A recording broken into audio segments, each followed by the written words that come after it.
A gente vai aprender hoje sobre o medo. Vamos entender quando o medo extrapola e torna-se patológico, incontrolável. Entender como devemos agir, quais atitudes tomar para controlar as situações extremas de medo e que de repente nos colocam numa situação desfavorável e que vá de desencontro à nossa saúde.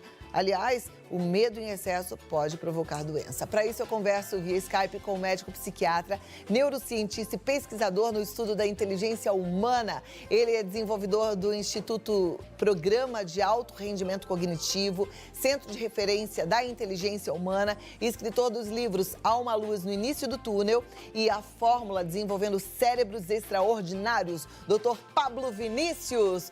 Boa tarde, como vai, doutor? Tudo bem?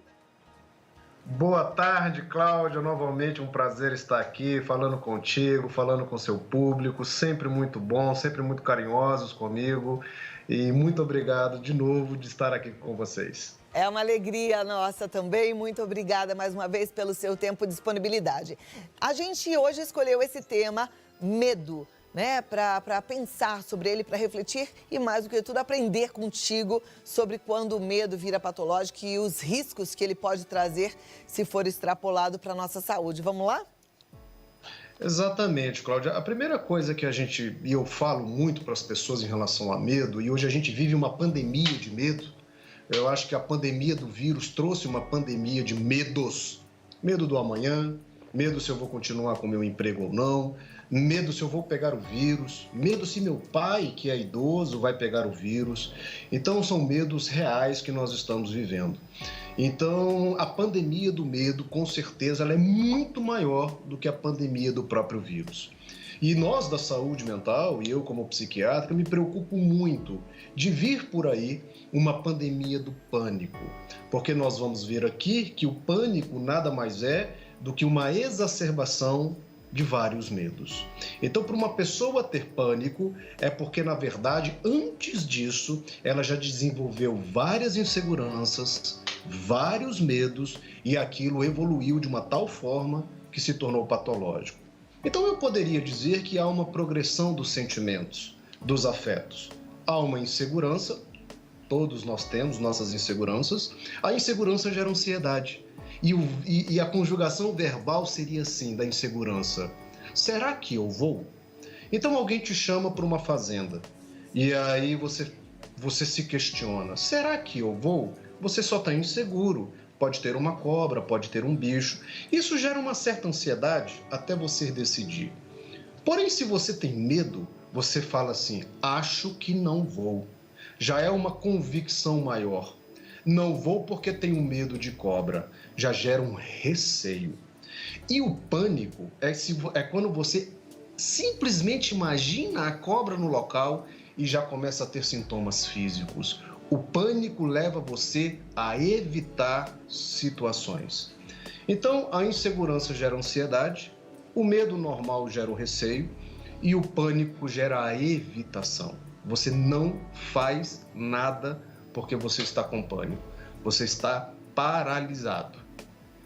O que eu percebo, doutor, eu não sei se eu estou correta, é que a gente, em algumas situações, experimenta esses três tipos de sentimento, né? O medo, o pânico, você disse o outro, o receio, se eu não me engano? Insegurança, a insegurança. A insegurança, né? Agora, quando isso tudo está ligado ao estresse e à ansiedade, que é o que a gente está vivendo agora, nesse momento de pandemia, parece que fica mais exacerbado. Eu estou certa? Perfeito, porque na verdade todos esses fenômenos eles podem ser considerados normais, quando no lugar certo e na intensidade certa. Então a gente ter medo, isso foi fundamental inclusive para nós seres humanos chegarmos até aqui. Fez os nossos ancestrais fugirem do leão, se virarem na selva, fugirem das pragas.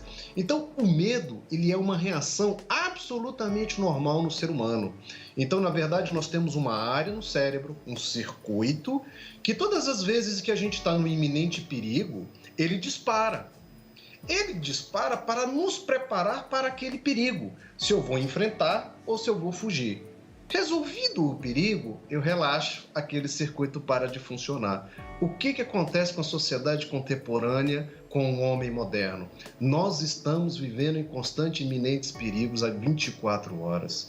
O nosso circuito está ativado 24 horas. É isso que está causando um adoecimento nas pessoas. Os transtornos de ansiedade, os transtornos de sono, as crises de pânico, porque não relaxamos mais. Há perigo por todas as partes, perigo no outro, perigo na rua, perigo em casa, perigo no meu relacionamento, perigo com meu filho na escola, perigo se vou ter dinheiro, perigo se vou continuar com o meu trabalho. Olha só, Cláudia, quantos estímulos, entre aspas, perigosos nós estamos submetidos. O nosso cérebro não para. Eu fico ligado o tempo inteiro e isso é adoecedor. Com certeza. Agora, tem alguma forma da gente fazer uma prevenção em relação a tudo isso? Porque a gente não consegue mudar essas circunstâncias, né? Todas essas situações que nos colocam em risco. E para a gente não adoecer, o que a gente pode fazer? E eu costumo dizer que o grande remédio aqui é a racionalidade. Por isso que eu sou fã da terapia, dos psicólogos, das psicoterapias. Porque quando você não é racional, você vive como se fosse uma montanha russa. O carrinho sobe, ele desce e o seu afeto e as suas emoções já não pertencem mais a ti. Pertencem às fantasias e às imaginações da sua cabeça. Quando você resgata a razão, você passa a ser mais estratégico na sua vida. Você está com um problema na sua vida? Vamos resolver? Passo a passo. Se você não utilizar a razão, se você não determinar estrategicamente como você quer viver as coisas na sua vida, a sua mente vai ser um novelo de lã.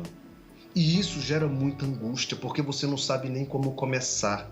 Já viu aquelas pessoas que parece que funcionam por caixinhas? Problema com o filho, ela abre. Pá, pá, pá, pá, pá, pá. Problema com o marido, ela abre. Pá, pá, pá, pá, pá. Ela está utilizando a razão. Então, sermos racionais é o melhor remédio para manter a emoção sob controle. Planejamento. Como eu vou enfrentar o meu problema? Eu vou fazer isso, para depois aquilo, para chegar ali, para chegar acolá. Assim eu resolvo o meu problema.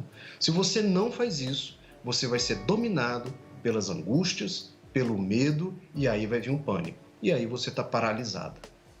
Olha que interessante, muito bom a gente pensar nessas caixinhas, porque hoje eu sei que tem muita gente misturando tudo, né? Até falei um pouquinho hoje no começo do programa. E aí a gente mistura mesmo o medo do desemprego, o medo da situação econômica do país, o medo de pegar uma doença, então tá tudo junto ali, fora todas as circunstâncias que a gente já vem trazendo, que fazem parte do mundo moderno. Mas separar eu achei fantástico. E aí eu pensei, isso significa inteligência emocional? Que enquanto você falava eu fiquei pensando, refletindo que deveria ser chamado de inteligência racional, né? Porque a gente precisa ser inteligente pela razão, é isso? É uma crítica que eu faço hoje com a supervalorização da inteligência emocional e uma meio que desvalorização da inteligência racional, do famoso QI antigo, né? Então, na verdade, tem que ter um balanço entre essas duas coisas. Eu preciso ter minhas emoções muito saudáveis, mas eu preciso também ter a minha razão muito bem desenvolvida. É ela que vai ditar as suas emoções, é ela que vai ditar o seu comportamento. E, infelizmente, ao longo desses últimos anos, nós abandonamos um pouco a inteligência racional. E eu não tenho dúvida que esse é o grande segredo de uma vida bem-sucedida emocionalmente, comportamentalmente, e do ponto de vista intelectual e cognitivo. Porque a razão é o melhor remédio para as imaginações, para as fantasias, para o sofrimento causado por isso. E como você disse no início do programa, eu acho que com a sua introdução eu poderia até ir embora, você falou tudo. O futuro a gente não vive ele, o passado muito menos. Você tem um tempo que se chama agora. O presente é esse que você tem. E a razão tem que ser exercida hoje. O que você vai fazer da sua vida? Como é que você vai resolver o seu problema? Racionalmente pensando, passo a passo, estrategicamente. Saiba onde você quer chegar. Comece a traçar esse rumo. Comece a percorrer esse caminho. Você vai chegar lá. Perfeito. Doutor Pablo Vinícius, eu queria te pedir 2 minutinhos para organizar as perguntas que já estão chegando aqui via WhatsApp. E aí depois eu quero passar as perguntas para que você possa responder. Combinado assim? Joia? E eu vou deixar uma pergunta no ar. O doutor Pablo Vinícius está me escutando com certeza. Eu quero ver se dá pra gente sair da situação emoção, porque às vezes a gente só tá na emoção e não consegue ficar racional Se existe alguma fórmula para isso, alguma forma de desenvolver mais essa racionalidade, tá bom? Agora vamos voltar aqui com o doutor Pablo Vinícius, com as perguntas que a turma já enviou, e aí eu fico muito feliz de poder ouvir de você a resposta. Mas eu deixei uma no ar, né? Porque por mais que a gente saiba que a gente precisa pensar no hoje, que não adianta ficar olhando para o ontem, nem ficar muito preocupado com o amanhã, às vezes a gente não consegue sair desse emocional para pensar racionalmente no que a gente pode fazer hoje. Tem alguma coisa que a gente possa fazer para sair dessa bagunça de emoção e entrar num setor razão? A primeira coisa que eu falo para as pessoas, quando estão praticamente imersas nessas emoções, é elas saber o que é o fenômeno. Então, é muito comum as pessoas submetidas a esse estado emocional, praticamente em crises de pânico, achar que vão morrer, achar que vão ficar loucas. Elas ficam angustiadas querendo ir ao hospital achando que está tendo um ataque cardíaco. Então elas começam a ter uma série de sintomas físicos. Isso faz com que elas tenham outros pensamentos cada vez mais catastróficos. Então o dia vira praticamente uma catástrofe na cabeça dessas pessoas. Então a primeira coisa que eu falo para as pessoas é: olha, o que você está sentindo é apenas uma crise de ansiedade. Não vai te matar, não vai te enlouquecer, não vai fazer você perder seu juízo, não vai provocar nenhuma catástrofe na sua vida. O que eu quero com isso? Eu quero desenvolver uma parte saudável na mente das pessoas que combata a parte doentia. Porque se não for assim, Cláudia, o único jeito é remédio. Para a pessoa tomar um remédio na hora da crise. Mas aí ela vai ficar escrava de um medicamento para lidar com as suas emoções.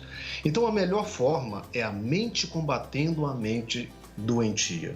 Então, aos poucos, nós temos que fortalecer o lugar da mente saudável nas pessoas. Como é que a gente faz isso?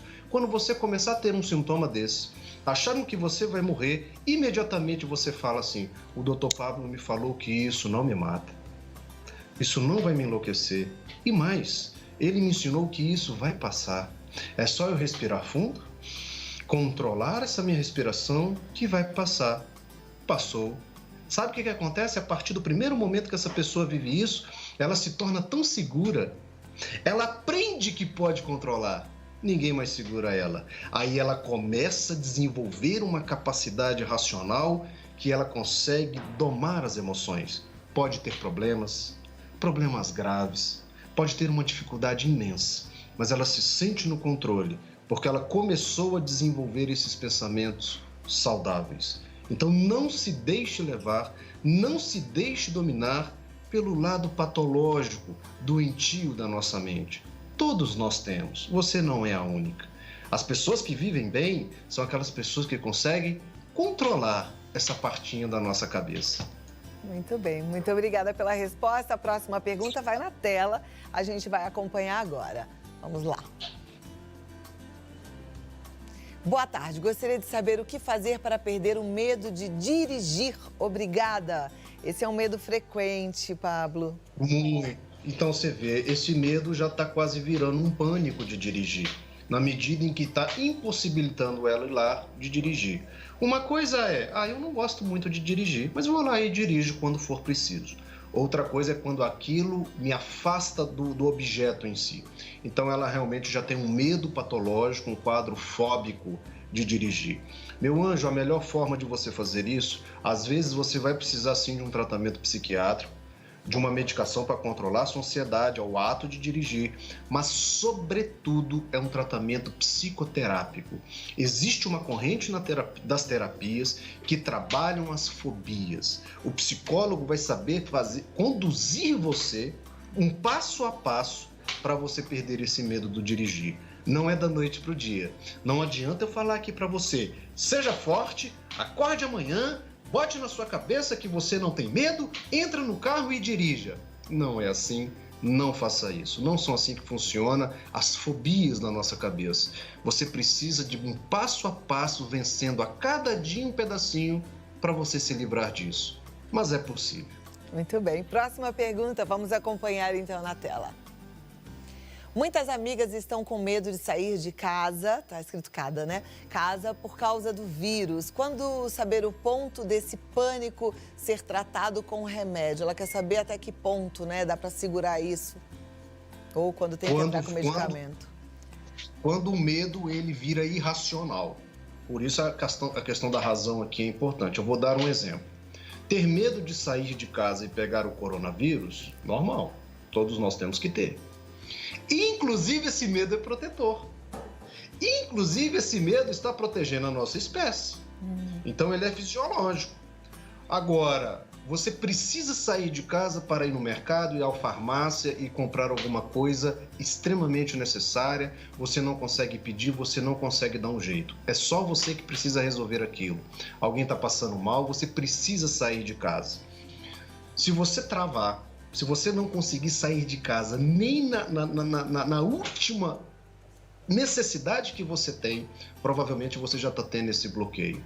Agora, eu vou sair de casa, você vai botar sua máscara, você vai levar seu álcool gel, aí você está tomando as providências necessárias para tentar lidar com o medo de contrair o coronavírus. Então, o medo é saudável nesse momento, precisamos tê-lo, inclusive. Agora, estar paralisados por questões de imaginação, fantasiosas, isso é problemático. Aqui está o medo patológico, aqui precisa tratar. Perfeito. Eu tenho uma dúvida, porque eu também tenho conversado com outros médicos de outras especialidades. E outro dia um cardiologista mesmo falou que o número de infartos aumentou muito, inclusive de óbitos por infartos que não foram socorridos a tempo, de AVC também. Alguns médicos oncologistas falando que pacientes em tratamento pararam seus tratamentos por medo. Para que isso não vire uma doença, a gente precisa lidar com esse medo logo de cara? Ele pode ir aumentando? Precisamos. A gente chama de cristalizar o medo. O que é um medo cristalizado? É aquele que encorpou, é aquele que ficou grande na nossa cabeça. Então a gente costuma dizer que a gente combate o medo logo no início, para não deixar ele virar um fantasma dentro da sua cabeça. Então você precisa sentir uma dor no peito e sentiu a vontade ou a necessidade de ir ao cardiologista para ver o que é aquela dor no peito. Mas, ao mesmo tempo, vem ser um medo gigantesco de contrair o coronavírus se você for à clínica. O que é mais grave nesse momento? Naquele momento, você está tendo um infarto ou você contrair o coronavírus? Olha a razão atuando. Gente, se eu tiver um infarto, eu morro agora. O coronavírus é 1% de letalidade. Opa, então deixa eu ir lá para ver como é que está meu coração. Você venceu. Você venceu o medo. Foi lá, viu como é que está seu coração, ok, e voltou para casa. Se você contrair o coronavírus nessa situação, foi um risco calculado. Foi um menor risco que você optou racionalmente. Perfeito. Então, não deixe o medo tomar conta da sua cabeça. Vença ele logo no início. Próxima pergunta, então, na tela. Muito obrigada, doutor. Para ser racional com os problemas, temos que ser frios com as pessoas? Eu amei a pergunta. Não, a gente falou de duas inteligências, né? A inteligência racional e a inteligência emocional. Mas eu não consigo ver aqui o nome da pessoa que perguntou, mas, meu anjo, eu posso falar uma coisa para você. Às vezes as pessoas, por você ser racional, vão te chamar de frias. Simplesmente por não ir ao encontro do desejo delas. Como elas não vão ter o que desejam de você, elas vão usar vários subterfúgios para te agredir, inclusive te chamar de fria. Então, ser frio nada tem a ver com saber fazer boas escolhas. Você vai sentir alegria, você vai sentir prazer, você vai sentir raiva, você vai sentir tristeza. Isso significa que você não é fria. Agora, ser racional significa sempre fazer boas escolhas. E isso pode não agradar alguém. E esse alguém pode te chamar de frio em razão disso. É muito comum isso. Olha, agora eu fiquei com uma pergunta aqui. Então a gente nunca deve fazer uma escolha pelo coração? Assim, isso é impossível, né, Cláudia? Porque a emoção e a razão, elas andam junto o tempo inteiro. Mas você acredita que às vezes o que seu coração manda e você colocar uma razão ali para analisar, na grande maioria das vezes vai ser aquilo. A razão só confirmou o que seu coração estava pedindo. Então, é sempre legal, diante do nosso coração, a gente colocar uma lupazinha da razão. Ah, eu quero mudar de casa. Estou com vontade de mudar de casa. O meu coração está me mandando mudar de casa. Peraí, vamos ver aqui. Será? Tenho dinheiro, tenho isso, tenho aquilo, estou na condição, tudo legal, muda de casa. O seu coração está desejando e a sua razão passou ali uma lente em cima daquela emoção. Mas muitas vezes o desejo do nosso coração, ele é confirmado pela nossa razão. E aí a gente tem toda a explosão emocional provocada por aquilo. Interessante, lembrei de um versículo da Bíblia, doutor, que fala que o coração é enganoso, né? Que é bom a gente ficar ali bem em contato, né? Passar a lupa, gostei disso que você falou, passar a lupa. Olha, foi muito bom o nosso papo. Aliás, como sempre, é sempre uma alegria poder conversar contigo. Precisamos fazer isso com mais frequência, viu? Desejo uma ótima tarde para você. Oi, Cláudia, eu que agradeço. Sempre um prazer estar aqui. Já falei do carinho seu e dos seus telespectadores. Pode contar comigo. Sempre que precisar, estamos aqui para compartilhar nossa experiência e a nossa vida. Tá um bom, grande vou abraço. passar os seus contatos. Você está trabalhando com telemedicina também? Sim, eu tenho esse projeto no Instagram, Dr. Pablo Vinícius, chamado No Divã, é gratuito, onde eu recebo as pessoas, escuto as pessoas, oriento as pessoas todas as segundas-feiras. Esse meu livro sobre depressão também está gratuito, está lá no meu Instagram para as pessoas baixarem. É um livro esclarecedor que as pessoas precisam ler nesse momento para saber o que é essa doença, como se trata, o que não é, né, depressão. Então, estou disponível lá no Instagram, nas minhas redes sociais e para ajudar as pessoas nesse momento tão difícil. Muito obrigada. Eu vou passar aqui para a turma mais uma vez. Até a próxima. Tchau, doutor. Grande abraço, um beijo. Outro. Anota aí, olha, o site é pablovinicius.com.br. Aí tem o site aformuladainteligência.com.br e o Instagram com o projeto gratuito Dr. Pablo Vinícius. Não tem como errar, né? Aí você já está bem acolhida aí. Não fique só, você tem ajuda e a ajuda gratuita, você quer mais o quê? Vamos agarrar essa chance.